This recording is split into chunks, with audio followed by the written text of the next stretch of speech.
Lahat naman tayo may ilong. May tao ba namang walang ilong? Pero laging ilong ng may ilong ang kinakaingitan mo at gusto mo maging korte ng ilong mo ang ilong niya, hindi ka talaga sasaya. Ang sinasabi ni Solomon, ayan ka, maraming binigay sa iyo ang Diyos. May mata ka, may ilong ka, may kamay ka, may kulay ka, ayan ang kutis mo. Ba't laging gusto mong maiba yan? Kaya lagi ka nalang laging kulang, kaya lagi ka nalang hindi masaya. Desiring this man's art or that man's scope, with what I most enjoy, contented least. Sabi naman ni Shakespeare. Lagi nila ang gusto ko yung kaya niya, yung ginagawa niya, yung talento niya. Kaya tuloy nagsisikap ang tao. At sabi ni Solomon, napakaraming pagsisikap ng tao dahil lang sa inggit sa kapwa.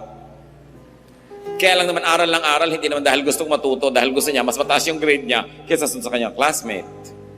Kaya naman palaki ng bahay, hindi naman dahil kailangan kasi nakikipag-compete pala siya sa laki ng bahay sa barangay nila o kaya sa mga kapatid niya o sa mga pinsan niya. Sabi niya, so much of what man does is born out of envy.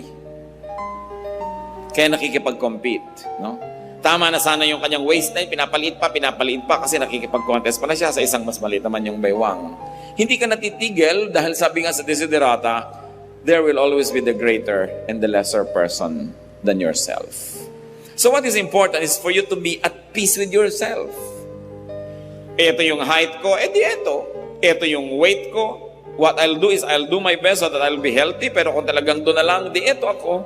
Ito yung kulay ko, ito yung buhok ko.